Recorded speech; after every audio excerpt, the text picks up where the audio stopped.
It is a very exciting time for fragrances, so I want to tell you guys my top 14, well, technically 15 anticipated fragrances of this year. Although it's halfway through the year, there are a lot of fragrances that have been released that I haven't tried yet. When it comes to designer houses and niche houses, there's quite a few options that you can choose from to diversify your collection. Now, even though it's Friday, I'm gonna do a little bit better than a top 10. This is 14, technically 15 fragrances with one partial honorable mention.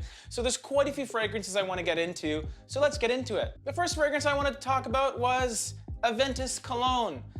Very anticipated fragrance, but not necessarily for the right reasons. The first thing that I thought of when I first saw AVENTUS Cologne was, all right, here's another company capitalizing off of the success of AVENTUS. But at least this time it was by the company that made AVENTUS, so I suppose they have an excuse there. But what it made clear to me is Creed, a prominent niche fragrance house, was now playing the designer game. And I didn't even need to smell the fragrance to know it. Designer houses like Yves Saint Laurent, Chanel, Dior, they're known for making flankers. Everyone has their own opinion when it comes to flankers, whether they provide a lot of value to the user and the purchaser, or it's mainly just a cash grab to capitalize on the name of an already successful fragrance. Personal beliefs aside, I was really looking forward to trying AVENTUS Cologne, and I did.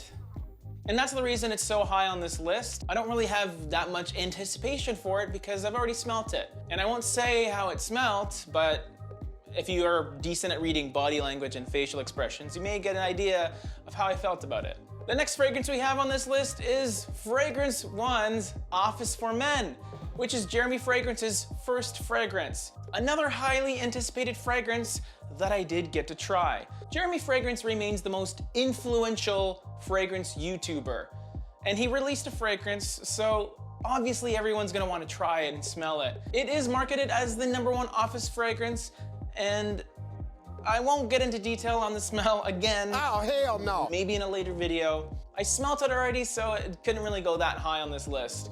But I did want to mention it because it was a hugely anticipated fragrance this year. The next fragrance I wanted to talk about was the only women's fragrance on this list, FLOWERBOMB Midnight. If you're no stranger to J-ROYL, I talk about fragrances Monday, Wednesday, and Friday, but I also have my girlfriend Leslie on the channel quite a bit. And FLOWERBOMB was one of her fragrances that she wore on a regular basis. It essentially used to be her signature scent, but after she started dating me, she began to diversify her fragrance portfolio, collect a few different fragrances, and when one runs out, she likes to re-up it with a different fragrance. FLOWERBOMB Midnight is a pretty interesting candidate for her next fragrance.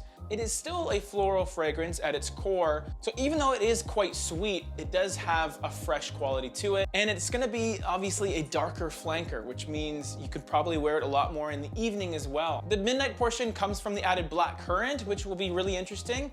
I personally love blackcurrant. I grew up eating blackcurrant jam. Just a little personal info about my life. So we'll see how it is, and more importantly, we'll see how she likes it, because I'll probably buy it for her on the gray market. The next new release that I can't wait to try is Armani Code ABSOLU. I'm a huge fan of the Armani Code line, and Armani Code ABSOLU looks pretty interesting. Mandarin, apple, orange blossom. It still has nutmeg, which will give it a nice fall type of feel, a bit of a pumpkin spice latte maybe. Even carrot seed, I think, is one of the notes in there. I think Armani Code Profumo, although a great fragrance, was pretty heavy-handed with its use of tonka bean. It was just very, very powerful and very sweet. ABSOLU sounds like it's a little more playful. It has that fruitiness aspect while still being a bit spicy too. It's something that's definitely worth checking out. And although I was a moderate fan of Acqua di Gio ABSOLU, I think I'm even more excited about Armani Code ABSOLU. And now we're at the fragrance that's one fragrance, but apparently it's two. Gentle Fluidity and Gentle Fluidity by Maison Francis Kurkdjian. MFK fragrances are fantastic, and this composition looks really nice. And according to Francis Kurkdjian, the notes are identical, it's just how they're put together that changes. I think it's more just a statement on gender neutrality, how we're pretty much the same, we're just composed a little bit differently, but you can kind of pick your poison. There's no male or female, it's just sort of, these are both kind of the same, just choose one. I mean, I commend the artist for the whole social commentary, but I'm just really interested in the fragrance. But if you're into those statements and all that, good on you. That's fine too. But really, when it comes down to it, I want to put it on my skin, I want to wear it, and I want to like it. And I think I will. The next fragrance that I can't wait to try is Jo Malone Violet and Amber. I love violet and I love amber, but I haven't really experienced them coexisting together on a major stage per se. And I've really enjoyed Jo Malone's dual note approach, where they don't try and have a massive combination of notes to sort of confuse you.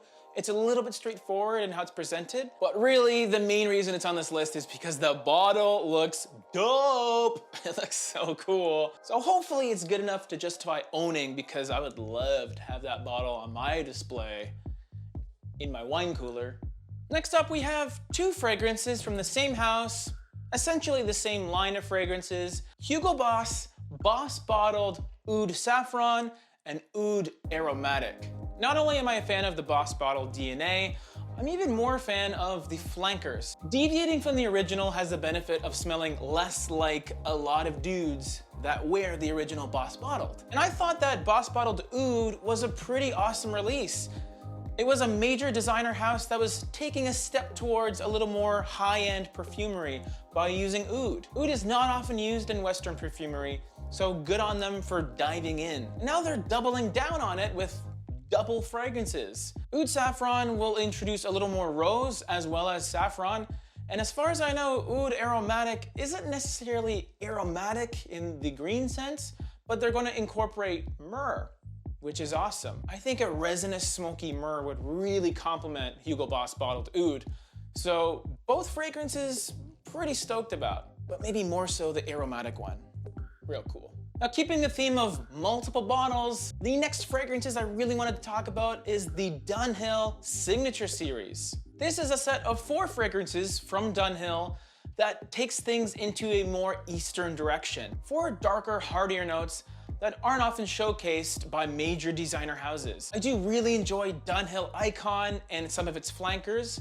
I own 3 of them. Don't have Icon Racing, because that's too much of a hype beast. But I also just like the bottle design with these ones.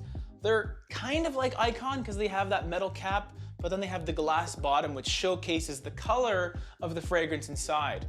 Really dark, really bright, vibrant orange and terracotta and ambery colors. Yes, of course, the price is a little bit higher on them. They're going to be semi-exclusive fragrances, but you won't use them quite as heavily as some of the more cheaper versions because it looks like you won't have to apply as much. These are heavier notes, which means lighter application. They may not perform well at all, but I'm just assuming they might. My second most anticipated fragrance is by Guerlain, and it's L'Homme Idéal Cool. If you haven't yet seen my top 10 summer designer list, it's up with the cards up top. But what I did say in it is I'm a huge fan of L'Homme Idéal Cologne. Unfortunately, it's harder to find because it's getting discontinued. You have to go on the gray market websites online in order to get it. But L'Homme Idéal Cool revamps the fresh flanker a lot better than Sport did and makes it mint dominant, which I love. Mint and almond sounds like such an amazing, delicious combination that I can't wait to try. Because I've loved most of the L'Homme Idéal flankers out there, Cool is no different. I feel like I'm really gonna be into it and I can't wait to try it out. Just before we progress on to the next part of this video, I just wanted to take a second to say thank you for watching and subscribe if you haven't. Like the video if you're liking it so far, because it really makes a big difference. I really do like that like stuff. But as much as I'm into Guerlain, my #1 most anticipated fragrance of 2019, it just beat it ever so slightly. It's from a house that I'm very, very fond of, and this release has a cool story to it. It's supposed to remind you of the 1920s, reminiscent of the bohemian culture that existed at the time before the Great Depression hit, with woody vetiver and leather and some spiciness as well. Although there isn't a ton of detail on the composition, the story itself really makes me excited. Similar to another fragrance that was presented as a trip to the 70s, which is one of my favorite fragrances currently. It is a niche fragrance from one of my favorite houses. The bottle looks really, really cool, and I can't wait to try Portrayal Man by Amouage. I haven't really read up on it at all because I want my experience to be completely unique, personal, and unbiased. So don't spoil it for me if you already tried it. Now, if you're curious about that 1970s fragrance I mentioned, Imitation Man is also by Amouage. It's one of my favorite fragrances. You can click that video if you want to learn more about it. At the end of the day, it's just my opinion though, guys. So just don't forget to get your own.